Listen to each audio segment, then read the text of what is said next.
The Microsoft Teams is essentially a central point for groups, classes, or friends to video call, chat, share, and collaborate.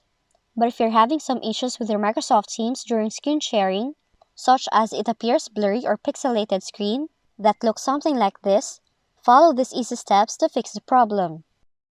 Now, in fixing blurry or pixelated screen, launch your Microsoft Teams on your device and sign in with your account. Then, click on More Options or the three dots on the upper right corner of the screen, and then select Settings. On the window, select the General tab on the left pane, and then try to check the option Disable GPU Hardware Acceleration. After this, restart your Microsoft Teams and try to test the presentation again by screen sharing. Now this usually have resolved the problem for most users in Microsoft Teams. If you found this video helpful, kindly like and subscribe. You may also click and turn on the notification bell so you can be notified from whenever we release new videos.